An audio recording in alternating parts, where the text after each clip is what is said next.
Mesdames, Messieurs, bonjour, bienvenue dans cette édition. Ils ne sont plus qu'à une cinquantaine de kilomètres de Kaboul. Les talibans continuent leur fulgurante avancée en Afghanistan. Plusieurs pays, dont la Suisse, évacuent leur personnel de la capitale. L'aéroport est pris d'assaut. Le mois de juillet a été le plus chaud jamais enregistré sur Terre. L'annonce a été faite hier soir par l'Agence nationale océanique et atmosphérique américaine. Le réchauffement climatique s'emballe, provoquant canicules, incendies et inondations. Et puis en fin de journal, on s'immergera à nouveau dans la douce ambiance des festivals de l'été avec les Francomania de Bulle, une édition revisitée en raison du Covid, mais qui promet de faire vibrer la cité gruyérienne avec de nombreux jeunes talents. L'Afghanistan est donc toujours confronté à la progression fulgurante des talibans. Ils marchent désormais sur Kaboul. Paralysés par la peur, la capitale retient son souffle.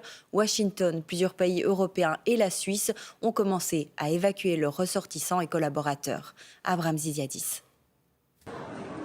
La débandade à l'aéroport international de Kaboul. Ceux qui peuvent tentent d'embarquer sur les vols vers Istanbul face à l'avancée fulgurante des talibans. Les combattants islamistes ne se trouveraient actuellement qu'à une cinquantaine de kilomètres de la capitale, Kaboul. Et c'est à Kaboul qu'arrivent des milliers de réfugiés d'autres régions qui campent, comme ici, dans l'un des parcs de la ville. On a fui Herat. On dit que les talibans emmènent les filles et les adolescents, ils tuent des jeunes. On tente de sauver nos enfants. Face à l'avancée des talibans, Washington se prépare à l'évacuation de son personnel et détruit des documents et symboles des États-Unis. Londres fait de même. Plusieurs pays européens, dont la Suisse, évacuent leur personnel et suspendent le renvoi des réfugiés vers l'Afghanistan. Il reste actuellement 3 employés suisses du département des Affaires étrangères. Ils vont quitter Kaboul dès que possible. Depuis mercredi dernier, nous avons suspendu les renvois de demandeurs d'asile vers l'Afghanistan jusqu'à nouvel avis. Aujourd'hui, Washington et le gouvernement afghan pensent que la chute de Kaboul n'est pas irréversible et que les forces armées afghanes peuvent reprendre l'avantage. La réalité du terrain ne le confirme pas. Incendies, inondations, canicules, les événements extrêmes se succèdent cet été et ont tous la même origine, le réchauffement climatique qui s'accélère. Après le rapport alarmant des experts du GIEC lundi, une nouvelle étude américaine vient confirmer cette inquiétante tendance. Le mois de juillet a été le plus chaud jamais enregistré sur la planète. Delphine Janora. Cela fait 142 ans que l'Agence nationale océanique et atmosphérique américaine compile les températures chaque mois. Et son verdict est sans appel. Le mois de juillet 2021 est le mois le plus chaud jamais mesuré. Dans l'hémisphère nord en particulier, la température enregistrée à la surface des continents a été sans précédent de 1,5 degré au-dessus de la moyenne, surpassant le précédent record de 2012. Et elle était de presque 1 degré au-dessus de la moyenne des températures au XXe siècle. Ce nouveau record accentuerait la trajectoire inquiétante du réchauffement climatique, selon l'agence. Cet été a été et continue d'être l'été des phénomènes climatiques extrêmes. De nombreuses régions du monde sont touchées, de la Sibérie à l'Algérie et de la Turquie à la Californie. Selon le dernier rapport du GIEC, le réchauffement de la planète pourrait atteindre le seuil de 1,5 degré de plus autour de 2030, 10 ans plus tôt qu'estimé. Et à Sion, un incendie s'est déclaré hier, peu avant minuit, dans un hôtel. Il a provoqué l'évacuation des 75 clients de l'établissement. 3 d'entre eux ont été intoxiqués suite à des inhalations de fumée. Le feu est parti du toit de l'hôtel et a pu être rapidement maîtrisé. Une enquête a été ouverte pour déterminer la cause de l'incendie. Et un mot de culture maintenant. Après une année blanche, les Francomania sont de retour à Bulle, une édition en plein air, revisitée de façon Covid-compatible et qui a réussi à attirer de nombreux talents. Anne-Katia Marchand.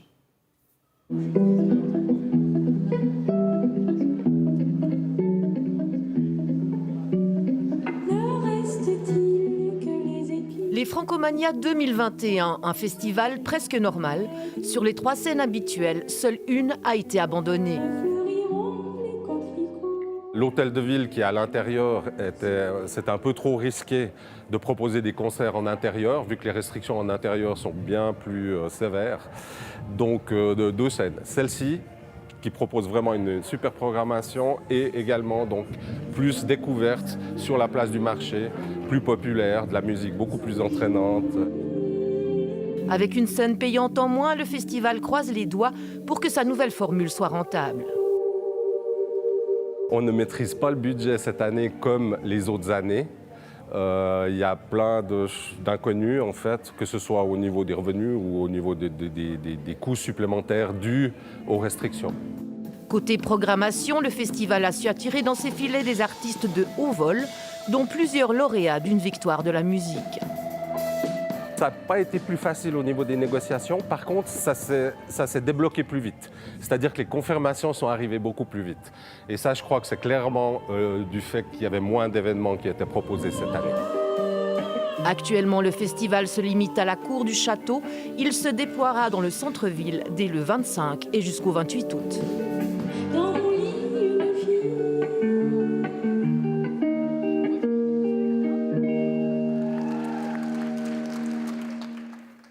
Et autre temps fort de cet été culturel, c'est celui du Festival international du film alpin des Diablerets, une édition qui s'achève aujourd'hui et qui a fait la part belle à des réalisateurs engagés, Fleur Ducet et Laurent Chaubat.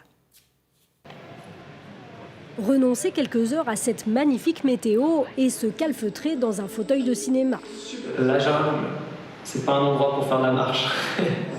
Le Festival des Diablerets a trouvé son public, des amoureux de la montagne, de plus en plus exigeants sur la qualité narrative des films. Il devient plus grand, plus professionnel et il nous apporte chaque fois des belles aventures, des belles images. C'est plus proche de nous, c'est peut-être moins des grosses expéditions, des trucs inouïs, mais plus un rapport humain, je pense.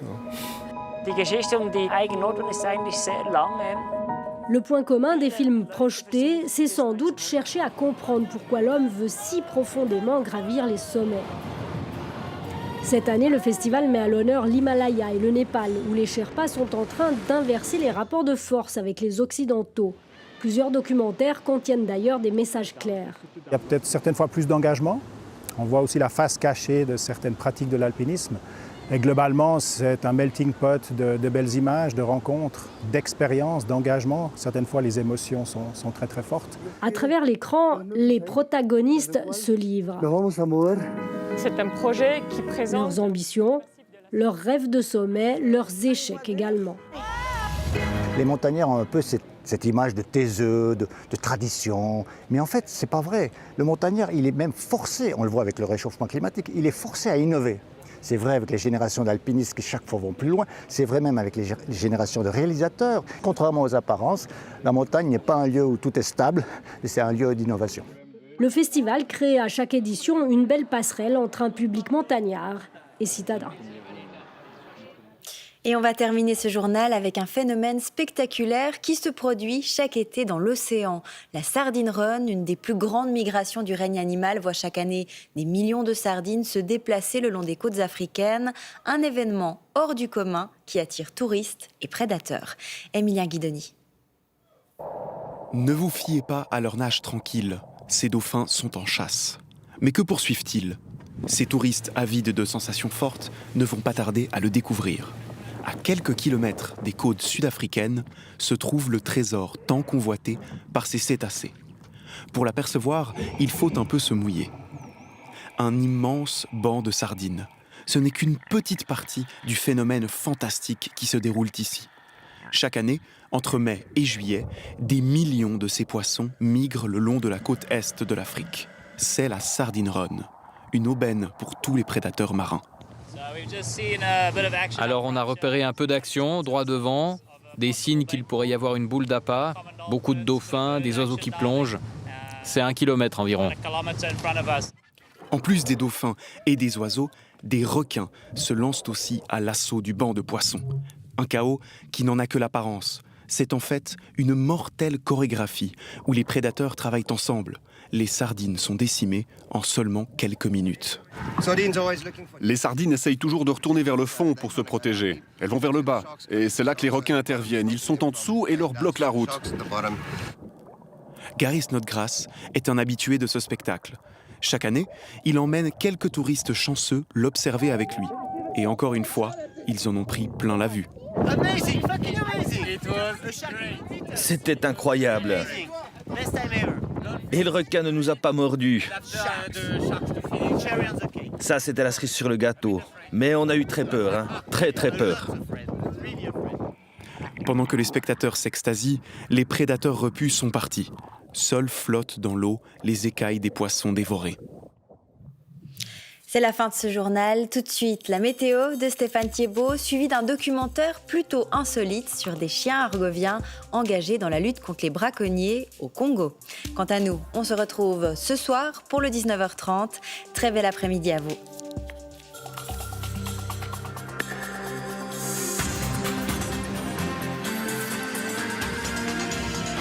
Suivez l'information en continu sur RTS Info.